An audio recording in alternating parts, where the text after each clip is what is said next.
खेद खिन्न क्षुदित त्रसित राजा बाजी समेत, खोजत व्याकुल सरित सर जल बिनु भयउ अचेत। अर्थात बहुत परिश्रम करने से थका हुआ और घोड़े समेत भूख प्यास से व्याकुल राजा नदी तालाब खोजता खोजता पानी बिना बेहाल हो गया। फिरत विपिन आश्रम एक देखा, तह बस नृपति कपट मुनि बेसा। जासु देश नृपलीन छड़ाई, समर सेन तज गयउ पराई। अर्थात वन में फिरते फिरते उसने एक आश्रम देखा। वहाँ कपट से मुनि का वेश बनाए एक राजा रहता था, जिसका देश राजा प्रताप भानु ने छीन लिया था और जो सेना को छोड़कर युद्ध से भाग गया था। समय प्रताप भानु कर जानी, आपन अति असमय अनुमानी। गयउ न ग्रह मन बहुत गलानी, मिला न राजहि नृप अभिमानी।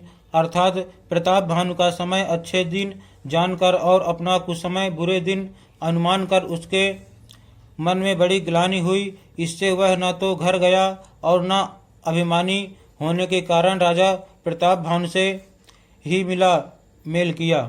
ऋष उर मारी रंक जिमि राजा, विपिन बसई तापस के साजा। तासु समीप गवन नृप कीना, यह प्रताप रवि तेहि तब चीना।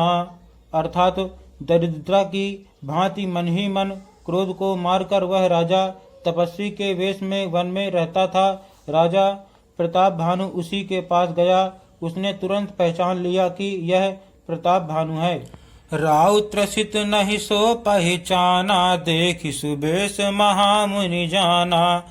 उतरी तुरग ते कीन्ह प्रणामा, परम चतुर न कहो निज नामा। अर्थात राजा प्यासा होने के कारण व्याकुलता में उसे पहचान न सका। सुंदर वेश देखकर राजा ने उसे महामुनि समझा और घोड़े से उतरकर उसे प्रणाम किया, परंतु बड़ा चतुर होने के कारण राजा ने उसे अपना नाम नहीं बताया। भूपति त्रसित बिलोकित हैं, सरबरु दीन दिखाई। मज्जन पान समेत हय, कीन्ह नृपति हर्षाई। अर्थात राजा को प्यासा देखकर उसने सरोवर दिखला दिया। हर्षित होकर राजा ने घोड़े सहित उसमें स्नान और जलपान किया। गए श्रम सकल सुखी, नृप भयउ निज आश्रम तापस लय गयउ। आसन दीन अस्त रवि जानी, पुनि तापस बोले मृदुबानी। अर्थात सारी थकावट मिट गई, राजा सुखी हो गया। तब तपस्वी उसे अपने आश्रम में ले गया और सूर्यास्त का समय जानकर उसने राजा को बैठने के लिए आसन दिया। फिर वह तपस्वी कोमल वाणी से बोला, को तुम कस बन फिरहूँ अकेले, सुंदर जुबा जीव पर हेले। चक्रवर्ती के लक्षण तोरे, देखत दया लागी अति मोरे। अर्थात तुम कौन हो? सुंदर युवक होकर जीवन की परवाह न करके वन में अकेले क्यों फिर रहे हो? तुम्हारे चक्रवर्ती राजा के से लक्षण देखकर मुझे बड़ी दया आती है। नाम प्रताप भानु अवनीसा, तासु सचिव मैं सुनहु मुनीसा। फिरत आहे रे परहु भुलाई, बड़े भाग देखेउ पद आई। अर्थात राजा ने कहा, हे मुनीश्वर सुनिए, प्रताप भानु नाम का एक राजा है। मैं उसका मंत्री हूँ। शिकार के लिए फिरते हुए राह भूल गया हूँ। बड़े भाग्य से यहाँ आकर मैंने आपके चरणों के दर्शन पाए हैं। हम कहाँ दुर्लभ दरस तुम्हारा, जानत हो कछु भल हो निहारा। कह मुनि तात भयउ अधिआरा, जो जन 70 नगर तुम्हारा। अर्थात हमें आपका दर्शन दुर्लभ था, इससे जान पड़ता है कुछ भला होने वाला है। मुनि ने कहा, तात अंधेरा हो गया, तुम्हारा नगर यहाँ से 70 योजन पर है। निशा घोर गंभीर बन, पंथ न सुनहु सुजान। बसहूँ आज अस जान तुम जाएहूँ होत बिहान। अर्थात हे सुजान सुनो, घोर अंधेरी रात है, घना जंगल है, रास्ता नहीं है, ऐसा समझकर तुम आज यहीं ठहर जाओ, सवेरा होते ही चले जाना। तुलसी जसी भवत व्यता तैसी मिलई सहाई, आपुन आवई ताहि पही ताहि तहाँ लय जाई। अर्थात तुलसीदास जी कहते हैं, जैसी भवितव्यता होनहार होती है वैसी ही सहायता मिल जाती है, या तो वह आप ही उसके पास आती है या उसको वहाँ ले जाती है। भले ही नाथ आय सुधरि सीसा, बांध तुरग तरु बैठ महिषा, नप बहु भांति प्रशंसे उताही, चरण बंदी निज भाग्य सराही। अर्थात हे नाथ बहुत अच्छा, ऐसा कहकर और उसकी आज्ञा सिर चढ़ाकर घोड़े को वृक्ष से बांधकर राजा बैठ गया। राजा ने उसकी बहुत प्रकार से प्रशंसा की और उसके चरणों की वंदना करके अपने भाग्य की सराहना की। पुनि बोले मृदु गिरा सुहाई, जानि पिता प्रभु करऊं डिठाई, मोहि मुनीष सुत सेवक जानी, नाथ नाम निज कहऊं बखानी।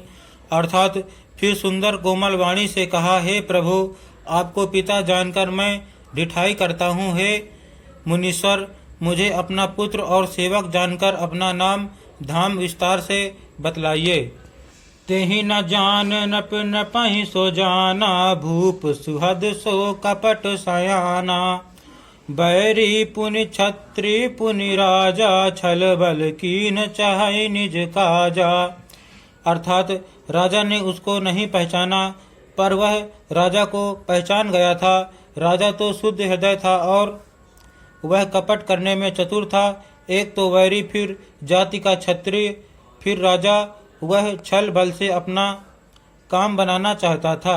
समुझ राज सुख दुखित आराती, आवा अनल इव सुल गई छाती, सरल बचन नप के सुनि काना, बयर संभारि हृदय हर्षाना। अर्थात वह शत्रु अपने राज्य सुख को समझ करके स्मरण करके दुखी था। उसकी छाती कुम्हार के आवे की आग की तरह भीतर ही भीतर सुलग रही थी। राजा के सरल वचन कान से सुनकर अपने वैर को याद कर वह हृदय में हर्षित हुआ। कपट बोरी बानी मृदुलो बोले जुगति समेत, नाम हमार भिखारी अबो निर्धन रहित निकेत।